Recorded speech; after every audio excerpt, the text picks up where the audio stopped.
Hi, John Dick here, philanthropist, urging you to save the noble lemming. Okay, now that we've sorted out the important stuff, let's talk about wetness in SCUM. Now, before you just go and wet yourself, there's a few things you should know. So I'm going to jump right into this video blog. So, what's different between SCUM and other survival games when it comes to getting wet? Let me explain it by examining this sharp-dressed young man. It's easy to see that he's fully capable of surviving almost anything that nature can throw at him. The secret of his success is multiple layers of clothing that SCUM supports. Each piece of cloth has important properties like heat insulation, armor, inventory slots, and finally, there's a wetness property.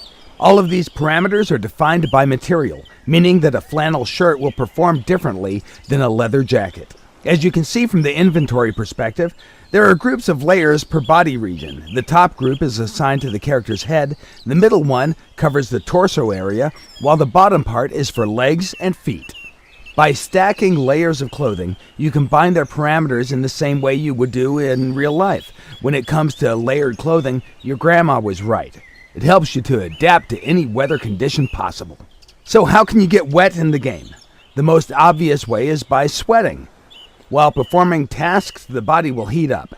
In an attempt to cool you down, the body responds with perspiration. This kind of moisture is propagated from the inside out and also causes additional fluid loss or dehydration. The next way is the impact of the weather. To avoid getting wet in rain, try to find a dry spot fast or wear at least some water-resistant gear. Being drenched in the rain during cold weather will impact the immune system and your character will probably get sick. In the following example, you can see twin brothers on their way to the beach. Adolf on the left is wearing standard military-issued tactical jacket, and Desmond on the right has his all-time favorite olive raincoat. They both have several layers of the same clothes beneath the outer layer. If you take a closer look at the inventory, you might notice that each item has its own weight listed in the top right part of the icon. The same value is also shown with green-colored font so that it can be tracked more easily. All other inventory slots are empty because both brothers forgot to take their inflatable swimming arm bins with them to the beach. Luckily for them, they won't drown because the rain will come again, falling on their heads like a memory. As the rain starts to pour down on these poor guys, their clothes will start to absorb the water and become wet. If we speed up the time, you'll be able to see the impact of rain on the different layers of clothing much better. Carefully examine the green numbers. As expected, the tactical jacket gets wet relatively quickly, along with the backpack, pants, and shoes. Increasing values in green actually represent the amount of water that has been absorbed by clothes and gear. On the right, Desmond is doing much better. Although his backpack, pants, and shoes are completely drenched, his upper body is dry. For Adolf, things are going from bad to worse. It seems that the tactical jacket waterproof factor isn't as good as advertised and leaks water on his sweater and shirt, making him completely wet. Furthermore, as Adolf's clothes are getting wet, they're also getting heavier, meaning that he'll be carrying an additional 13 plus ounces of weight all the way back home. This will certainly affect his calorie consumption during that trip, and his performance will suffer as well. In SCUM, moisture absorption and retention depends on the material that's being used for clothing. Let's bring out the sunshine again. Do notice that both guys were standing completely still in heavy rain just because we asked them nicely. These guys are true heroes. Now, it's time to see what happened with the inner layers of clothing. As you can see, Adolf's sweater is all wet, while Desmond's is still dry. If we drop the sweaters down, you can see that the same thing also happened to their hipster shirts. In the previous part of the video, you might have noticed that different parts of the clothing can absorb or retain different percentages of water. As in real life, some parts of the body can become wetter than others. In SCUM, we handle wetness per body part along with separate layers of clothes that can have different wetness values also. This means that parts of your gear can be dry or wet depending on what you do. Body parts that are covered separately are feet, legs, torso, hands, and head. If you're standing in the water up to your waistline, then only your legs and feet will be wet. the rest of your body will stay dry. Also, if you jump into the water, your gear will almost instantly become fully wet, even if you have a raincoat or some other water-resistant clothing that isn't fully sealed. It will not help you to stay dry. The success formula here is, if you want to keep your gear dry, stay away from the bodies of water, or at least drop everything to the ground before you enter. In this section of the video, our guy has just practiced some swimming in the shallow waters, keeping his gear with him to protect it from thieves and bears. He did leave an old orange shirt on the beach in case he's gonna need some dry clothes later. Or at least, that's what we were thinking he was up to. However, his plan was much more sinister. He actually decided to wear a dry shirt below his other clothes with the intention to deceive the game, to make it think that he has dry clothes on, simply because the first dry clothing layer is closest to the skin. In all other games, this would be called exploiting or cheating, but here in SCUM, we don't care about that, simply because we have fluid diffusion and osmosis built into the game. For those of you who don't know, diffusion is the movement of molecules from a region of high concentration to a region of low concentration, meaning that his dry orange t-shirt will soon become a wet orange t-shirt.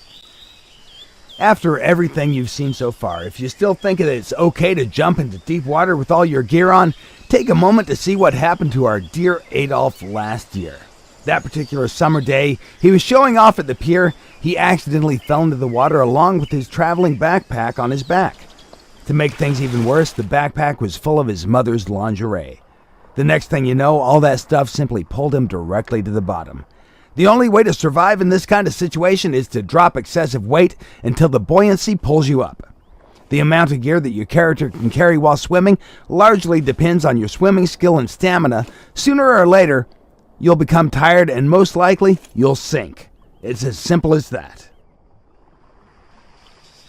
Now, let's talk about ways of drying your stuff off once it becomes wet. The easiest way to dry your clothes is by using the heat of your body in combination with the air temperature and wind.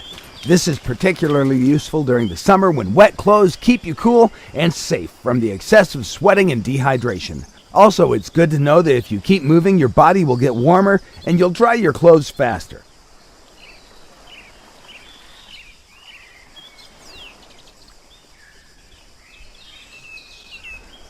In the current example, you can see that simply by standing in the sunlight, you can dry your gear.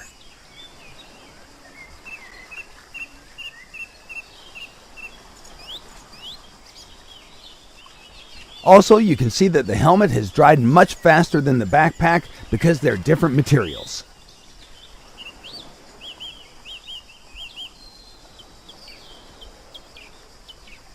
In the situations where air temperature is low, you can use heat sources to dry your clothes.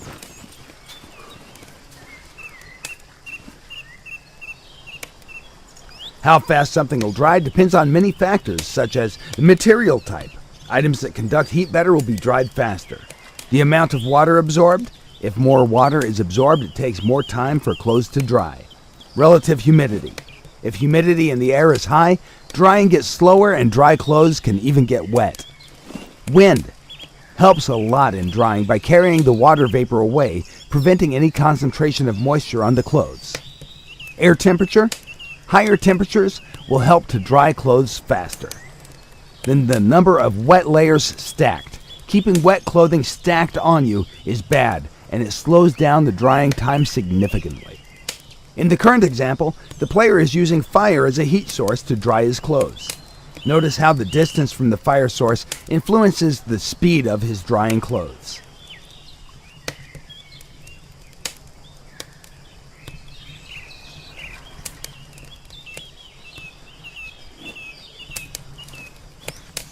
While the shirt, being closest to the fire, is almost dry, a jock jacket is a bit damp.